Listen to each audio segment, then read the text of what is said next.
વડોદરા શહેરની મહાનગરપાલિકા ચૂંટણીમાં વોર્ડ નંબર 10 હવે રાજકીય રીતે ગરમાયો છે।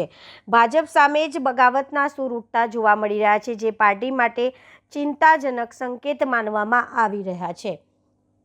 વોર્ડ નંબર 10ના વિવિધ વિસ્તારોમાં ભાજપના ઉમેદવાર અવનીશ ટેમ્પાળાની વિરુદ્ધમાં પોસ્ટરો લગાવવામાં આવ્યા છે। આ પોસ્ટરોમાં ઉમેદવાર યોગ્ય નથી જેવા લખાણ સાથે ખુલ્લેઆમ વિરોધ નોંધાવવામાં આવ્યો છે, જેના કારણે આંતરિક અસંતોષ હવે બહાર આવતો નજરે પડી રહ્યો છે।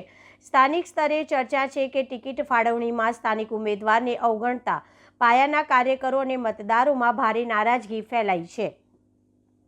આ અસંતોષ હવે પોસ્ટર વોરના રૂપમાં સામે આવ્યા છે, જે ભાજપ માટે ચૂંટણી પૂર્વે મુશ્કેલી ઊભી કરી શકે છે। દરમિયાન હિન્દુવાદી નેતા નીતિન ડોંગા અને તેમના ટીમ મેદાનમાં ઉતરી છે। વોર્ડમાં લગાવવામાં આવેલા વિવાદાસ્પદ બેનરો અને પોસ્ટરો હટાવવાની કામગીરી હાથ ધરાઈ હોવાનું જાણવા મળેલ છે।